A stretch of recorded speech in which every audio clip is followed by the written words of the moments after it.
examen entrée en sixième bile nga xam ne moom mooy li jëkk ci élève ñun ñu jaar ci ñi fi taxaw ñëpp jaar ci ñu am mbégte di recevoir di jot fii ci raw ñi nga xam ne ñoo seq njàngale mi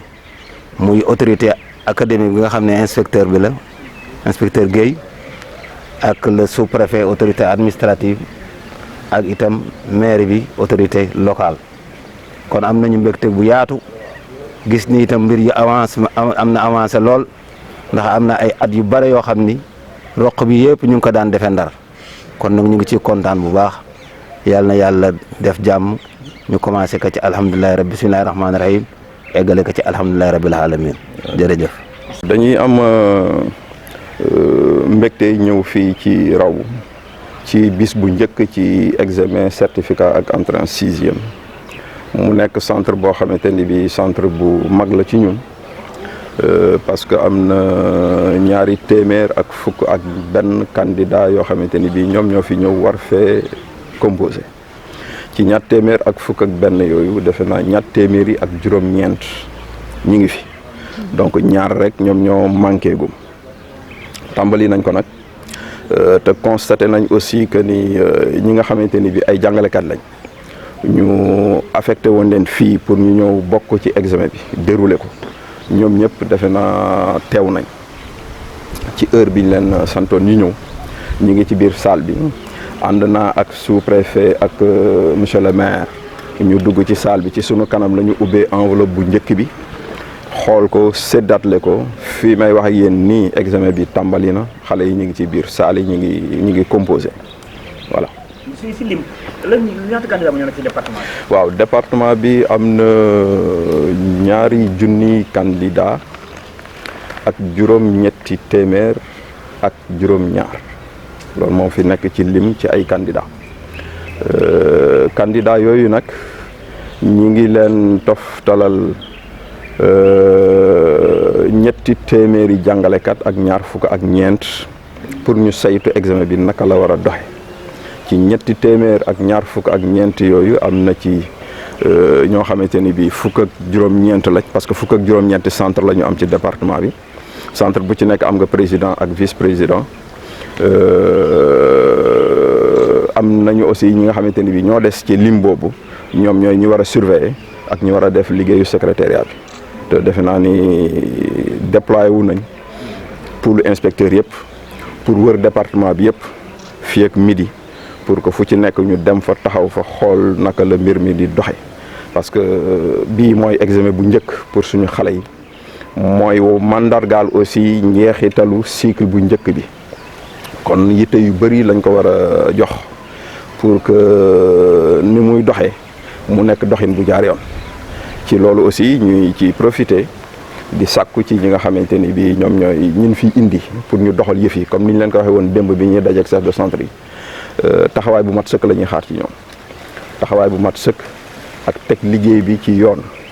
doxale ko niñ ko war a doxale loolu nag da ciy bokk yaatal xale yi accueillir leen dimbali leen taxawu leen parce que mooy seen examen bu njëkk te ñu ci bari ñoom dañoo jóge seen école jóge seen dëkk ñëw ci beneen dëkk ñëw ci beneen école loolu mën na am lu mu def ci ñoom mais nag ñun ñi ni fekk si ñun ñoo leen di dalal leen bu baax ba nga xamante ni bi seen xel dina dal ñu mën a composer comme su fekkonte ni bii ñu ngi ci seeni école pour que ñu mën a am yaakaar ci ne bu yëf yi sottee dinañ am résultat yu gën yu daaw yi wala boog yu tolloog yooyu incha allah. gannaaw bi ñu defee tournée ci centre yi nekk ci raw ñu doon ñetti centre ñu ñëwoon gunge inspecteur académie monsieur Maguette Guèye ànd ak l'adjoint au sous-préfet Alioune Ndiaye doon def tournée pour saytu démarrage yu épreuve CFEE yi ci zone raw fii ñu defee point de presse bi fii ci raw 1 effectivement le démarrage a été effectif bi ñu ubbi ci suba enveloppe bi l'inspecteur d'académie ubbi na ko en présence de tout le monde ñu joxe les feuilles te actuellement ñoom ñu ngi ci amul benn jiixi jaaxa wala benn lënt bu fi am lépp mu ngi dox ci yoon donc luñ ci xaw a méttitlu rek mooy ñaari absence te muy ay jigéen te xam nga jigéen yi moom dañ leen war a promouvoir pour que ñëw kii loolu mooy lu ñu xaw a métti tuuti. ñu ñëw aussi ci turu le maire Alpha Mamadou Diop parce que fi ma waxee yow tournée bi ma def nii sama naataango le premier adjoint Ndiaye Diop mu ngi koy def dans la zone de Ndiawdoune sama naataango la madame Abibatou Mbaye mu ngi def tournée bu mel noonu ci Toubé ñu ñëw aussi pour jàppale CGE xam nga CGE day bëgg ku ko dimbali ci ni muy organiser ak ni muy recevoir donc le maire Alpha Mamadou Diop dafa prôné pour que centre bu ne. ñu ñëw jàppale ko à hauteur de 50 000 francs pour jàppale leen c'est un geste juste symbolique pour won leen que ñun ak ñoom benn lañu te ñun ñoo leen njabootee loolu daal mooy li ñuy xëyoon def tey ànd ak les autorités administratives. ok maa ngi nuyu ñëpp je suis accompagné de l'inspecteur de l'adjoint au maire de Raw ñëwoon nañu fi tey pour constater démarrage des épreuves CFEE entrée en sixième mais vraiment lu ñu gis quand même doon nañu dalal na suñu xel vraiment CGE dem lu war def yëpp. Et aussi la même chose enseignants nous convoquons yëpp ñoo nañ fii à l'heure élèves yi aussi on a constaté que ñoo ngi ci classe yi dans de très bonnes conditions nous remercions monsieur le maire avec ses moyens qu'il a déployés pour prendre en charge l'ensemble des activités d'accord merci. mooy président CGE école élémentaire El Hadj Cheikh Wade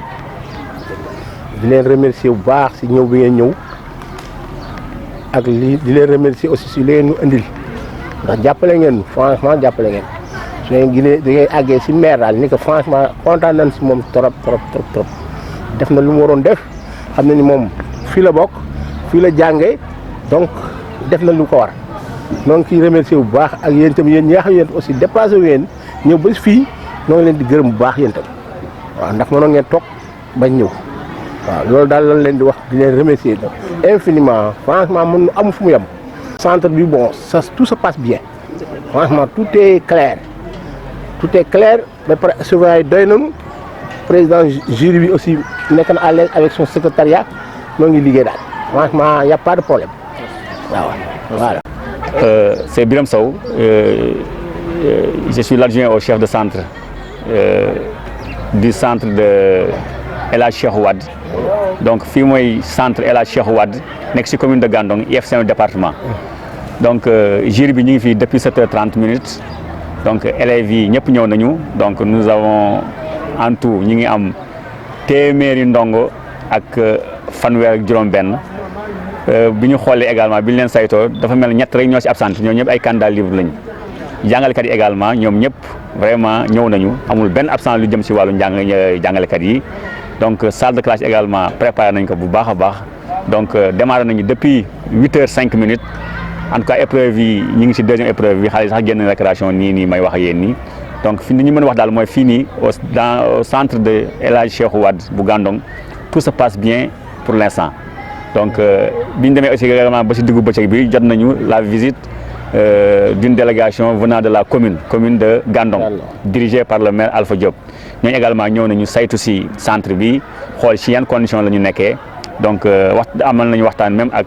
président CG bi mais également ak chef de centre bi ak le jury donc te balaa ñu fi doon jógee bàyyi nañ fi benn appui ba nga xamante ne ci vraiment dina mën tax tey ji CG bi mën a dékku dépenses yi jëm yëpp ci wàllu prise en charge donc jury bi ak élèves yi jógee fu sore donc pour ci ñaari fan yi nii. man la Abdoulaye Diarra may wax ci turu union des comités de gestion d'école bi Assane Boy jiite nekk ci zone Gandon donc ñun lu ñu mën a wax rek mooy marquer suñu reconnaissance envers monsieur le maire Alpha Mamadou Diop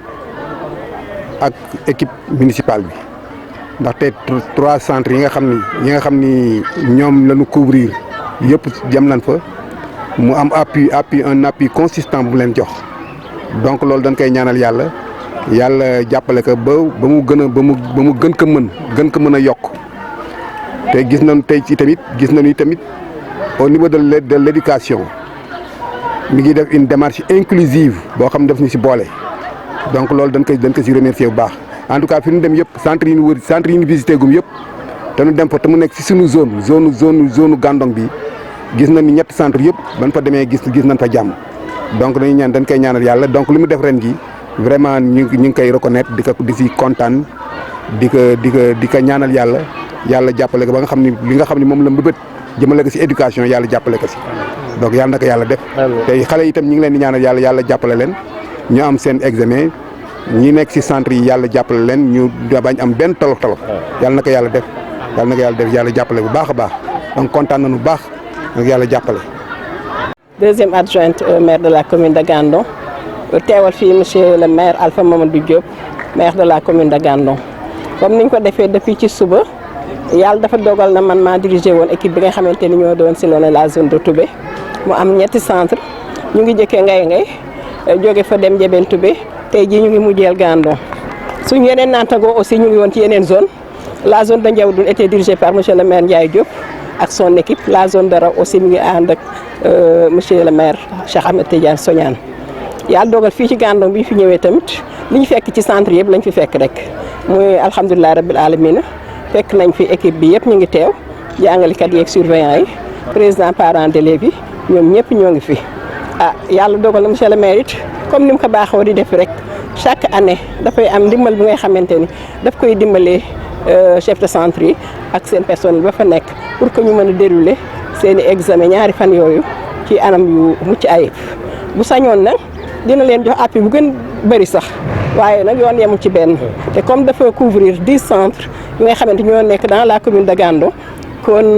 lu bëri daf ko war ci centre bu ci nekk comme def na ko nag alhamdulilah rabil alamina kon ñu ngi koy ciy gërëm di ko ci sant remercier tamit enseignants yu ñu fekk fii ak surveillants yi ci seen dynamique seen farlu ci njaboot gi nga xam ne dénk nañ leen ko kon noonu lépp defe naa ni monsieur le maire am na ci ñoom cofeel bu ngay xamante ni li mu leen yéene yaakaar naa ne buñ yàlla yóbbu dina gën a neex ndax ku ne xam na ne jàng daf ko itteel rawatina fii ñu toog ci Gandon ngay xamante ni fii mooy dëkk ci école bii la jàngee ba nekk li mu nekk tey yaakaar naa bu sañoon école yëpp baax mais école Gandon tamit dana gën a mucc ayib te xam naa ne xelam mi ngi ci comme dafa jaboote ñëpp tamit loolu yéene ne ko ñëpp kon ñu ngi leen di gërëm di leen sant ñaan yàlla li ñu fi am ren bu déwénee ñu am ci lu ko ëpp. di remercier nag équipe bi nga xamante ni ñoom la ñu àndaloon depuis ce suba ba tey monsieur Amadou Wade le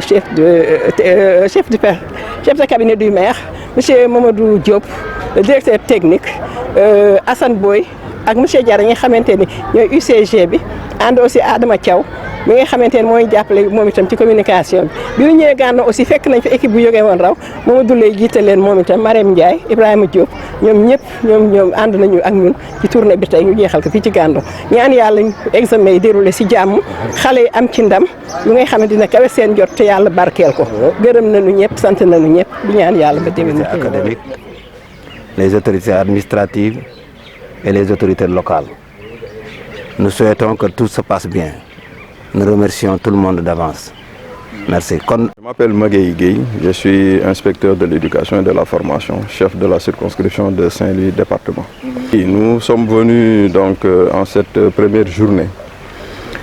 du CFE et de l'entrée en 6e pour procéder à l'ouverture des enveloppes, mais aussi voir un tout petit peu le dispositif mis en place pour accueillir les candidats, administrer les épreuves et faire le travail de secrétariat. Nous étions là ce matin donc avec monsieur l'adjoint au sous-préfet et aussi monsieur l'adjoint du maire de Gandon qui nous ont accompagnés pour nous présenter ici dans ce centre de Raoul 1 où il y a 211 candidats qui doivent composer. Nous avons fait un tour des salles et nous nous sommes aperçus que l'ensemble des candidats sont présents, à l'exception de 2 qui sont absents. Donc sur un total de 216 candidats, les 209 sont présents. Il n'y a que 2 absents. Le personnel aussi mobilisé pour venir participer à cet examen, ils sont là, tous présents. Les surveillants sont là, les membres du secrétariat sont là et le chef de centre et son adjoint aussi sont présents. Au niveau départemental, nous avons 2807 candidats, désagrégés en garçons et filles. Pour les filles, nous avons 1531 filles et pour les garçons, nous avons 1276 garçons. Et pour gérer cet effectif de 2807 candidats, nous avons mobilisé 324 enseignants qui sont composés de chefs de centre, d'adjoints aux chefs de centre, de surveillants, mais aussi de personnel de surveillance. Être responsable et être objectif, parce que c'est le premier examen du cursus scolaire de nos enfants. Ils passent leur premier examen, ils peuvent venir stressés, ils peuvent venir désorientés. C'est à nous, adultes, de bien les recevoir, de bien les accueillir, de les mettre à l'aise, de les accompagner,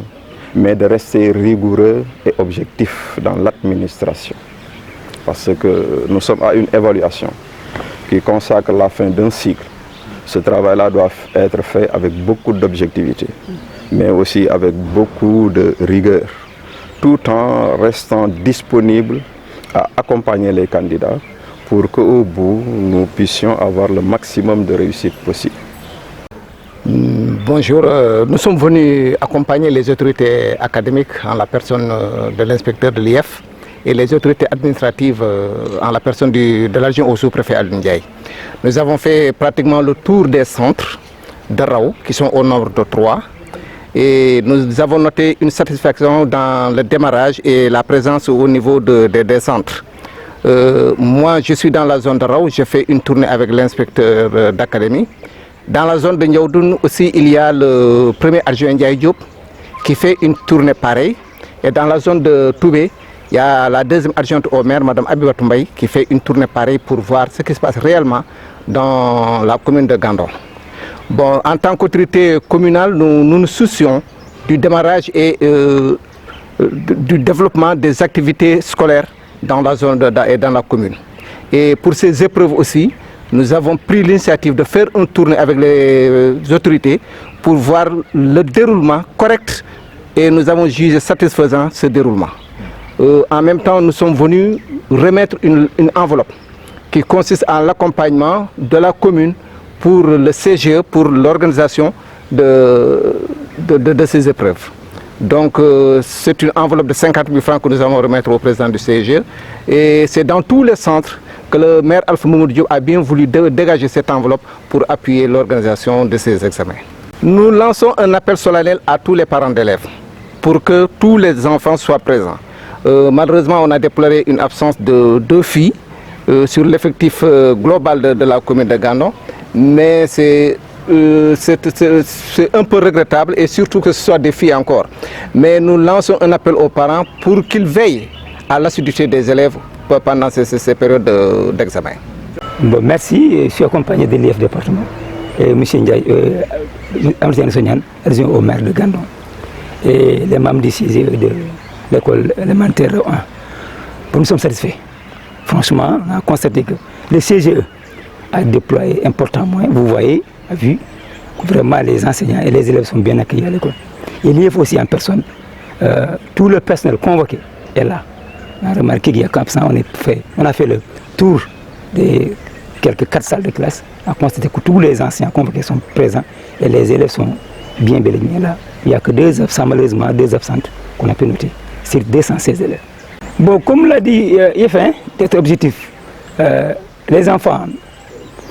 il faudra bien les accueillir, les accompagner, mais au moment de l'administration des épreuves, d'être aussi, comme l'a dit IF, d'être vraiment objectif. Voilà, c'est le seul conseil que je donne à ces anciens-là.